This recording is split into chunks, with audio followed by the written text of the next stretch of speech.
So hello everyone, again पूरे 5 करोड़ रुपए के लिए क्वेश्चन आपकी कंप्यूटर स्क्रीन पर आ चुका है। आप इस क्वेश्चन को वीडियो पॉज करके एक बार ट्राई कर सकते हो।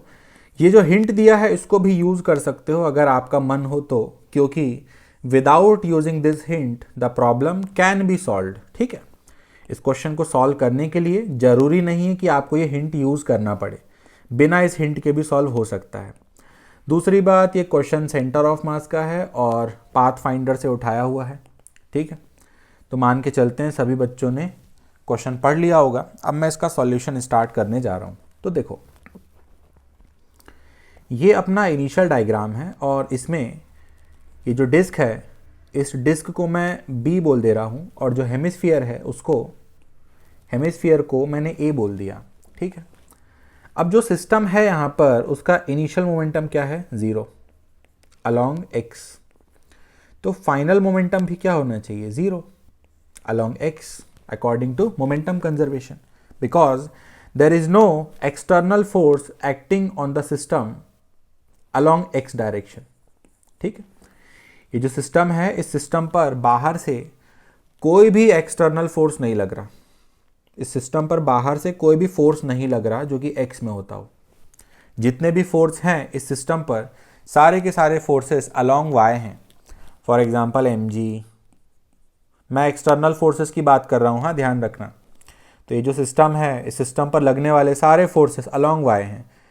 ब्लॉक का mg, स्फीयर का mg, सॉरी हेमिस्फीयर का mg, और ग्राउंड से जो नॉर्मल आता होगा, तो सारे के सारे फोर्स अलोंग वाई एक्सिस हैं। इस वजह से इस सिस्टम का एक्स में मोमेंटम कंजर्व होता होगा।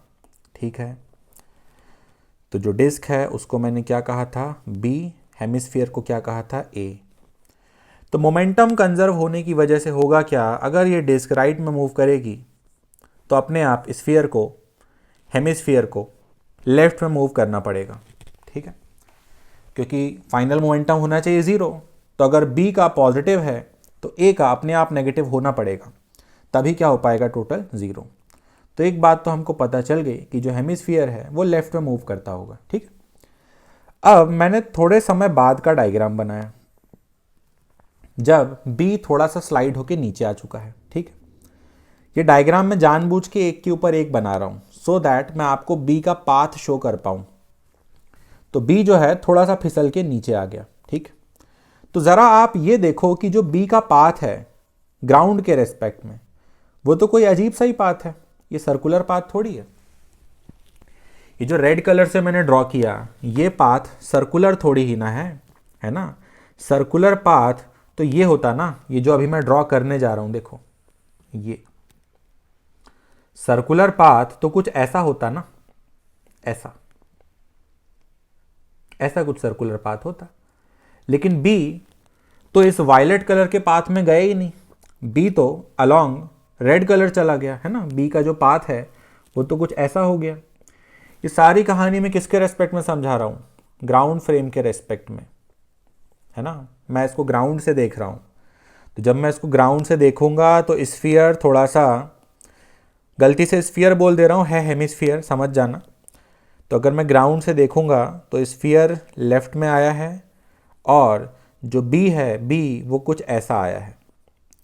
तो ग्राउंड से देखने में बी का पाथ तो सर्कुलर मुझे नहीं दिखता। ठीक है, इस पॉइंट को ध्यान रखना, आगे मैं यूज करने वाला हूं। So with respect to ground, ground के रेस्पेक्ट में जो बी का पाथ है ना वो स्पेसिफाइड नहीं है। इस वजह से हम क्या करेंगे, नेक्स्ट डायग्राम में समझाने जा रहा हूं। इस वजह से हम ये करेंगे कि जो बी का पाथ है ना वो हम ए के रेस्पेक्ट में ड्रॉ करेंगे। तो अगर मैं ए के रेस्पेक्ट में बात करूं, अगर मैं बात करूं with respect to a, with respect to a मतलब अगर ए रेस्ट पे होता, है ना? इतना रिलेटिव सबको आता होगा, मान के चलता हूं। तो अगर ए रेस्ट पे होता तो जो बी का पाथ है वो ऐसा होता, मतलब ए के रेस्पेक्ट में जो बी है ना वो जाता होगा ऐसे सर्कुलर पाथ में। तो इस वजह से जो बी की वेलोसिटी है ना, बी की वेलोसिटी वी, वो मैं विथ रेस्पेक्ट टू ए मानने जा रहा हूं। बी का वेलोसिटी क्वेश्चन सॉल्व करने के लिए मैंने ग्राउंड के रेस्पेक्ट में नहीं माना, क्योंकि ग्राउंड के रेस्पेक्ट में बी का कुछ पता ही नहीं चल रहा मुझे, किधर जा रहा किधर नहीं, आवारा लोगों की तरफ घूम रहा है। लेकिन अगर मैं ए के रेस्पेक्ट में सोचूं तो ए के रेस्पेक्ट में जो बी का पाथ है वो सर्कुलर है, ठीक है। इस वजह से बी का वेलोसिटी मैंने ए के रेस्पेक्ट में माना है। अब क्वेश्चन हमसे ये एंगल पूछता है जब बी और ए का कांटेक्ट लूज हो जाता होगा, तो ये थीटा है देखो, तो ये भी थीटा ही होगा, है ना, ठीक है। ये जो v मैंने अज्यूम किया है इसके पहले से मैं कंपोनेंट करके रख दे रहा हूं, आगे जाके काम आएंगे। ऐसा हुआ तो मान के चलता हूं चीजें समझ में आ रही हैं। ये था ग्राउंड के रेस्पेक्ट में, जो कि मेरे काम का नहीं था, यूजलेस था, है ना। लेकिन अगर मैं ए के रेस्पेक्ट में जाऊं तो ये चीज़ मेरे काम की है, ठीक है। अब मैं एक और डायग्राम बनाने जा रहा हूं, फाइनल डायग्राम।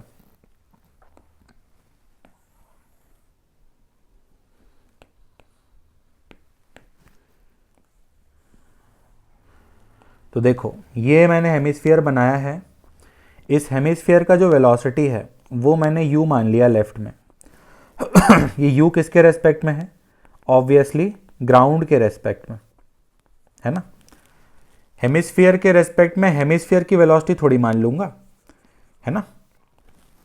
हेमिस्फीयर की वेलोसिटी तो ग्राउंड के रेस्पेक्ट में मानूंगा, तो जो u है वो विथ रेस्पेक्ट टू ग्राउंड है, ये a है। b कहीं यहां पर पहुंच चुका है और जो b का वेलोसिटी था वो हमने ऐसा माना था, और जो माना था वो a के रेस्पेक्ट में था। ध्यान रखना इस बात को, ठीक है। अब मैं क्या करने जा रहा हूं, वेलोसिटी ऑफ a लिखने जा रहा हूं, जो कि मैं लिख सकता हूं माइनस यू आई कैप, ठीक है। वेलोसिटी ऑफ b लिखने जा रहा हूं तो उसके लिए मुझे थोड़ा सा रिलेटिव मोशन यूज करना पड़ेगा, जो कि कुछ ऐसा कहता है, ठीक है। Velocity of b with respect to a, ये जो velocity of b with respect to a है जिस पे मैंने गोला लगाया, इसी को तो मैंने v माना है ना, तो इसको v लिख दिया। और va क्या है? माइनस यू आई कैप, ऐसा हुआ। अब v को मैं कंपोनेंट फॉर्म में लिखूंगा, जो कि होगा v cos theta I cap minus v sine theta J cap, minus you I cap पहले से लिखा हुआ है। तो यहां से मैंने b का वेलोसिटी लिख दिया, कौन से फ्रेम में? ग्राउंड फ्रेम में। भाई दिमाग में खिचड़ी मत बना लेना, ध्यान से सुनना है ना, कब ग्राउंड फ्रेम में है, कब विथ रेस्पेक्ट टू a है, ध्यान रखना। ये जो लिखा मैंने a और b लेफ्ट में, देखो va और vb जो लिखा है, ये दोनों ग्राउंड के रेस्पेक्ट में, ध्यान रखना, ठीक है। तो मैंने va और vb निकाल के रख लिया। अब मैं यूज करूंगा मोमेंटम कंजर्वेशन, ठीक है। यहां लगाते हैं, इतनी जगह में लग जाएगा। तो मोमेंटम कंजर्वेशन लिखूंगा मैं, final momentum is equal to initial momentum along x, क्योंकि x में फोर्स नहीं है, इस वजह से x में मोमेंटम कंजर्व होगा, ठीक। सिर्फ x वाली चीजें लिखनी है, ठीक है। तो देखो मैं लिखने जा रहा हूं mass of b then velocity of b, x वाली। b का वेलोसिटी देखो x वाला, ये अंडरलाइन किया मैंने, दिखा होगा। तो यहां मैं लिखूंगा v cos theta minus u plus mass of a then velocity of a, देखो a का वेलोसिटी फिर अंडरलाइन किया, लेफ्ट में लिखा हुआ है। तो यहां पर मैं क्या लिख सकता हूं? Minus u। तो मैंने m1 v1 plus m2 v2 लिख दिया, सिर्फ x वाली चीजें लिखी हैं। तो ये फाइनल मोमेंटम है और इनिशियल मोमेंटम क्या था? 0। तो यहां से मुझे मिलेगा v cos theta is equal to 2u, ठीक है। इसको मैंने कहा इक्वेशन नंबर 1। दूसरा मैं यूज करूंगा वर्क एनर्जी थ्योरम, चालाकी के साथ। अब वो क्या चालाकी है देखो, यहां यूज करने जा रहा हूं। चालाकी ये है कि मैं लिखा work done by mg plus work done by normal internal, दोनों ऑब्जेक्ट्स के बीच का normal, plus work done by normal from the ground equal to change in kinetic energy of system. तो चालाकी ये है कि जो वर्क एनर्जी थ्योरम है ना, वो मैं एक ब्लॉक पे नहीं लगा रहा हूं, ठीक है। गलती से हो सकता है मैंने कहीं पर डिस्क को ब्लॉक बोल दिया हो, ठीक है। सिंपल a और b से ध्यान रखो कि जो मैं वर्क एनर्जी थ्योरम है ना, वर्क एनर्जी थ्योरम मैं b पे नहीं लगा रहा हूं, किस पे लगा रहा हूं? सिस्टम पे लगा रहा हूं, यही चालाकी है। अब चालाकी कैसे है? ये ऐसे कि mg का वर्क तो हो जाएगा mgh और इस नॉर्मल का वर्क 0 हो जाएगा। क्योंकि इंटरनल नॉर्मल का वर्क सिस्टम पे 0 होता है। ये थ्योरी में पढ़ाया जाता है, अगर आपको नहीं पता तो आज से याद रख सकते हो, ठीक है। तो इंटरनल नॉर्मल का वर्क 0 और ग्राउंड वाले नॉर्मल का वर्क भी 0 ही होगा बिकॉज ऑफ cos 90, है ना। ये देखो हेमिस्फीयर को, हेमिस्फीयर किधर जा रहा है, लेफ्ट में, और ग्राउंड से जो नॉर्मल है वो ऐसा लगता होगा, तो ये 90 डिग्री है ना, फोर्स और डिस्प्लेसमेंट के बीच का एंगल। तो इस वजह से ग्राउंड वाले नॉर्मल का वर्क भी क्या है, 0, ठीक है। तो सिर्फ mgh रहेगा, बाकी दोनों चीज़ें क्या हो गई, 0, equal to half m va square plus half m vb square. ये क्या लिखा मैंने, ये मैंने लिखा फाइनल काइनेटिक एनर्जी, और इनिशियल काइनेटिक एनर्जी क्या है, 0, ठीक। अब h लिखना पड़ेगा, h मतलब जिस हाइट से ब्लॉक नीचे आया, ब्लॉक मतलब वही डिस्क, ठीक है। b को बोल रहा हूं मैं, b जो है, जो b है उसी को मैं ब्लॉक बोल रहा हूं, और वही डिस्क है। तो ये कितना हाइट नीचे आया ये भी आप निकाल सकते हो भाई।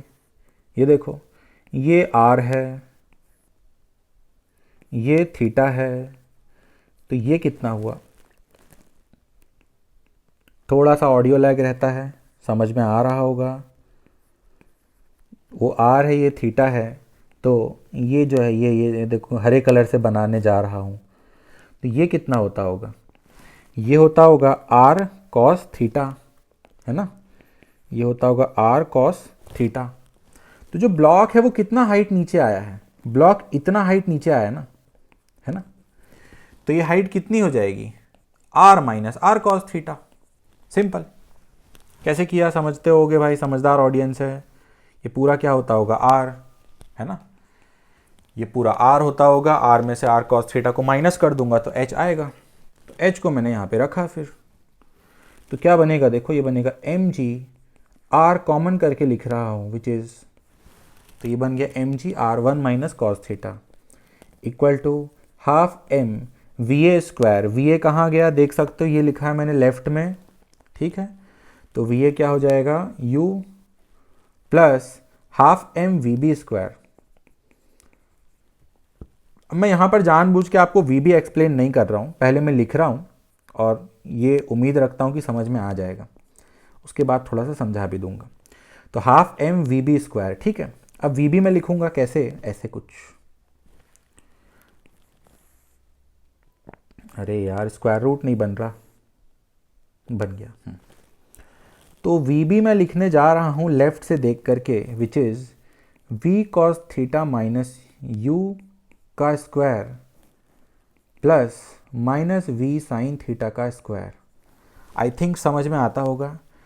vb मैंने कैसे लिखा है, ये जो लेफ्ट में vb वेक्टर फॉर्म में है, इसी का मैग्नीट्यूड लिख दिया, है ना। वेक्टर का मैग्नीट्यूड कैसे निकालते हैं, रूट के अंदर i का स्क्वायर प्लस j का स्क्वायर, ठीक है। तो ऐसे मैंने vb यहाँ पे लिखा। अब इस इक्वेशन को सॉल्व करना है, तो करता हूँ सिंप्लीफाई। क्या लिखूंगा, देखो mg r1 minus cos theta is equal to half m u square, फिर जो ये ब्रैकेट है इसको ओपन करते हैं तो बनेगा हाफ m, ब्रैकेट में क्या क्या आएगा, देखो ब्रैकेट में आएगा v square cos square theta plus u square minus 2uv cos theta plus v square sine square theta, कुछ ऐसा आएगा, ठीक। तो हाफ mu स्क्वायर वाला टर्म 2 बार आ गया है, तो हाफ mu स्क्वायर और हाफ mu स्क्वायर RHS पे ध्यान दो। क्वेश्चन ऑलमोस्ट सॉल्व हो चुका है, अभी एक और इक्वेशन बस बनानी है ना। तो हाफ mu स्क्वायर मिलके हो गया mu स्क्वायर, फिर v स्क्वायर कॉस स्क्वायर और v स्क्वायर साइन स्क्वायर मिल करके v स्क्वायर बन जाएगा, तो बनेगा half m v square minus 2uv cos theta, ऐसा कुछ होगा, ठीक। अब पता है ये जो अपन ने ये जो कचरा किया ना, ये कचरा जो पूरा कचरा कर दिया ना, इसको तुम थोड़ा शॉर्ट कर सकते थे।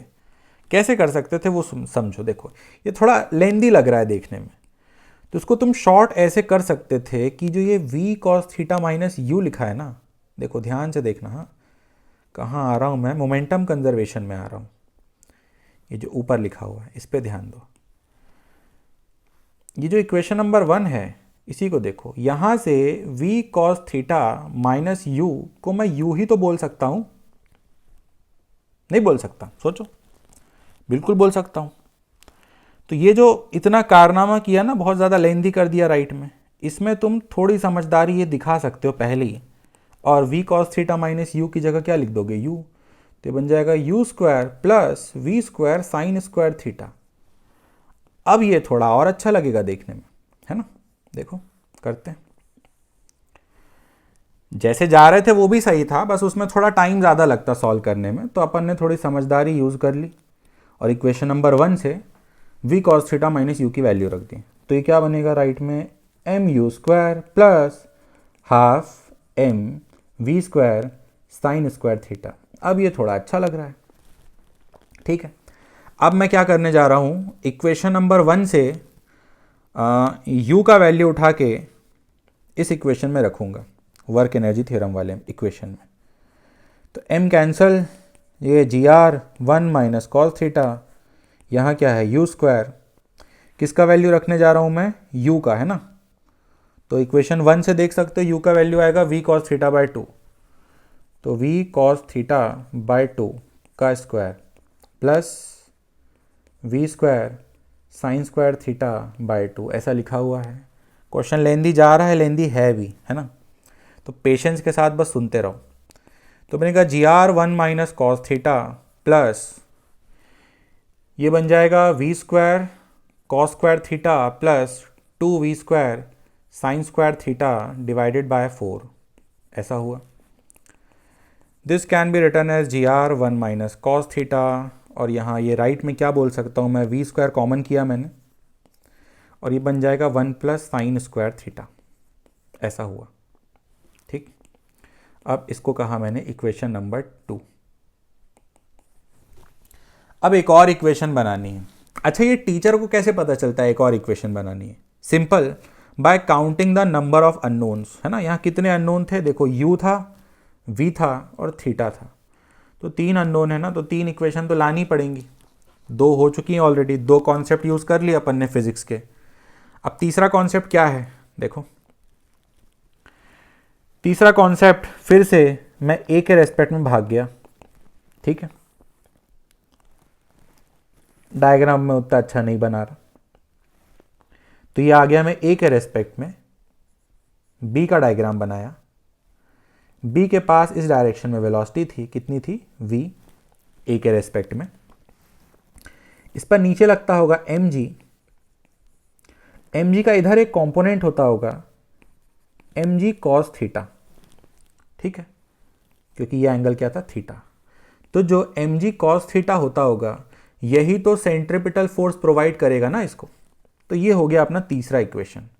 अब यहाँ पर इससे पहले कि कोई चैट में दिमाग खाए कि सर आप a के रेस्पेक्ट में गए हो, a तो मूव कर रहा था लेफ्ट में, तो a के पास एक्सेलरेशन था लेफ्ट में, तो अगर a के पास लेफ्ट में एक्सेलरेशन था तो आपने b पर राइट में सूडो क्यों नहीं लगाया? ऐसा हो सकता है किसी को डाउट आए यहाँ पे। तो सीधी सी बात है, ये डायग्राम जो है ना, ध्यान से सुनो क्या कह रहा हूँ, किसी को ये डाउट आ सकता है कि सर a के पास तो लेफ्ट में एक्सेलरेशन था, तो b पर आपने सूडो क्यों नहीं लगाया?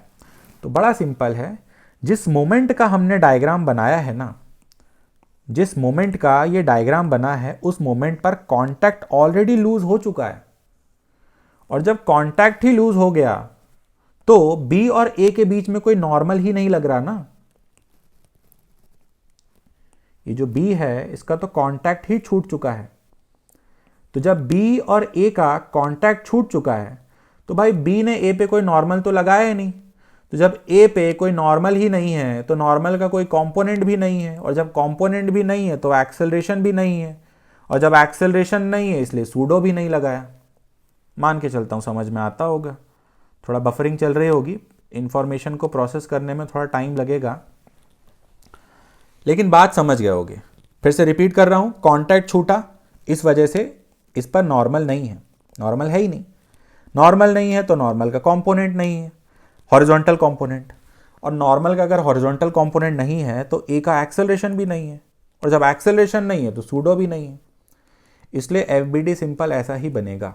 ठीक है, तो ये हो गई अपनी तीसरी इक्वेशन। यहाँ से मैं वी स्क्वायर लिख सकता हूँ जो कि आर जी कॉस थीटा आएगा, इक्वेशन नंबर 3। तो 3 से मैं वी स्क्वायर का वैल्यू उठा के 2 में रख दूंगा। ठीक है, ऐसा लग रहा होगा क्वेश्चन सॉल्व हो गया, लेकिन देखो अभी आगे जाकर एक और चैलेंज आने वाला है। ठीक है, तो लिखा मैंने फ्रॉम 2 and 3। ठीक है, देखो ध्यान से देखो, तो यह है g r 1 minus cos theta, v square का वैल्यू रख दिया मैंने r g cos theta by 4 पहले से था, और यहाँ पर है 1 प्लस साइन स्क्वायर थीटा। अब अपना नेक्स्ट चैलेंज ये है ट्रिग्नोमेट्रिक इक्वेशन को सॉल्व करना। करते हैं, देखो क्या लिखने जा रहा हूँ मैं लिखूँगा 4 को इधर भेजा लेफ्ट में तो बना 4 माइनस 4 कॉस थीटा, और राइट में जो साइन स्क्वायर थीटा उसको मैं लिख सकता हूँ 1 माइनस कॉस स्क्वायर थीटा। तो ये बना 4 minus 4 cos theta is equal to 2 cos theta minus cos cube theta. अब ये बन गया क्यूबिक, क्यूबिक वैसे ही सिर दर्द होता है। तो क्या बन रहा है देखो, cos cube theta minus 6 cos theta plus 4 equal to 0। अब इस क्यूबिक को सॉल्व करना है, तो थोड़ी देर के लिए मैं क्या कर रहा हूँ, टेंशन कम करने के लिए दिमाग में कॉस थीटा को मैंने z मान लिया। ठीक है, तो ये इक्वेशन एटलीस्ट मुझे थोड़ी प्यारी सी तो दिखेगी। क्या बनेगा, z cube minus 6z plus 4। अब इसके मुझे रूट्स निकालने। ठीक है, क्यूबिक सॉल्व करते मुझसे आता है, लेकिन अगर मैं प्रॉपर मेथड से जाऊंगा तो वीडियो बिना फालतू में बहुत लेंदी हो जाएगा। इस वजह से मैं यहाँ पर इस इक्वेशन को हिट एंड ट्रायल मेथड से सॉल्व कर रहा हूँ। ठीक है, तो पहला तुक्का मारा मैंने z इक्वल टू 0, रख के देख लो, नहीं बैठा है ना। LHS इक्वल टू RHS नहीं आएगा, z इक्वल टू 0 रखूँगा तो 4 इक्वल टू 0 आ जाएगा, मतलब 0 इसका सॉल्यूशन नहीं है। फिर अगला तुक्का मैंने z इक्वल टू 1 मार के देख लिया, तो 1 रखा तो फिर से नहीं बैठा सॉल्यूशन, है ना। अब मैं रख के नहीं बता रहा, इतना तुम कर सकते हो। अगला तुक्का z इक्वल टू 2 रख के देख ले रहा हूँ, तो देखो 2 अगर रखता तो z क्यूब मतलब 8 माइनस 6 इंटू 2 प्लस 4, तो कितना बनता है, बनता 8 माइनस 12 प्लस 4, ये 0 होता है ना, है ना, होता है ना। मतलब एक तुक्का बैठ गया, z इक्वल टू 2 इस इक्वेशन का एक सॉल्यूशन है। ठीक, तो अगर z इक्वल टू 2 एक सॉल्यूशन है, मतलब इसको हम ऐसा कुछ इस फॉर्म में लिख सकते हैं, है ना, z माइनस 2 हटा के। अब वो कैसे करते हैं, पढ़ा होगा बचपन में, पुरानी यादें ताज़ा हो रही हैं। कैसे करते हैं देखो, ऐसा लिखूंगा मैं z minus 2 long division method, यहाँ लिखूंगा z cube minus 6z plus 4। ठीक है, राइट में फोकस करो। अब क्या लिखूंगा सबसे, अच्छा ये z कॉम्प्लेक्स नंबर नहीं है, हाँ, नहीं तो कोई बहुत बड़ा मैथमेटिशियन हो तो वो पागल हो जाए। सिंपल कॉस थीटा को z बोला है, तो पहले लिखा मैंने z स्क्वायर, तो क्या बनेगा z cube minus 2z square, ये कटेगा तो ये बना फिर 2z स्क्वायर माइनस 6z। फिर क्या लिखूँगा मैं, प्लस 2z, तो ये बनता 2z स्क्वायर माइनस 4z। फिर ये कटेगा, ये प्लस होगा तो माइनस 2z प्लस 4। फिर क्या रखूँगा, फिर रखूँगा माइनस 2, तो ये बनेगा माइनस 2z प्लस 4, रिमाइंडर आ गया 0। मतलब ये मुझे पता चल गया यहाँ पे क्या आना चाहिए, z square plus 2z minus 2। अब सिंपल है, इस क्वाड्रेटिक को मैं सॉल्व करूँगा, है ना। तो क्वाड्रेटिक फॉर्मूला लगा दे रहा हूँ। देखो ये वाला जो रूट है ना z माइनस 2, ये हमारे कोई काम का नहीं है, ये यूजलेस है। क्यों यूजलेस है, क्योंकि जो z है वो कॉस थीटा है ना, और कॉस थीटा कभी 2 हो नहीं सकता। कॉस थीटा ज़्यादा से ज़्यादा कितना होता है, 1। तो z माइनस 2 वाला फैक्टर अपने कोई काम का नहीं है, तो हमने फोकस किया क्वाड्रेटिक पे, उस पर लगाया quadratic formula, minus b plus minus square root b square minus 4ac by 2a। तो बनेगा माइनस 2 प्लस माइनस कितना बन जाएगा, 8 4 12, 12 मतलब 2√3 बाय 2। तो यहाँ से हमको z मिल गया, which is -1 plus minus √3। z क्या था, वेकअप टू द रियलिटी, क्या था z, 1 plus minus √3। Sorry z क्या था, z था cos थीटा, है ना। तो z की जगह पे वापस cos थीटा रखा। अब फिर से यहां पर एक रूट मेरे कोई काम का नहीं है, मेरे काम का सिर्फ ये रूट है, क्योंकि दूसरा वाला रूट फिर -1 से भी छोटा हो जा रहा है ना। तो ये वाले रूट को मैंने इग्नोर कर दिया, -1 -√3 वाले को फिर इग्नोर मारा। हमारे काम का ये है, और आई थिंक यही आंसर है ना, cos theta is equal to √3 - 1। ठीक है, तो एकदम बवाल क्वेश्चन था, मज़ा आ गया इस क्वेश्चन को जब मैंने सॉल्व किया, बहुत अच्छी फीलिंग आई कि हाँ भाई इस लेवल का क्वेश्चन भी होता है ना। मान के चलता हूँ कुछ ना कुछ ज़रूर सीखा होगा। अगर कोई डाउट है तो कमेंट्स वगैरह में पूछ सकते हो। मिलते हैं नेक्स्ट वीडियो में। All the best.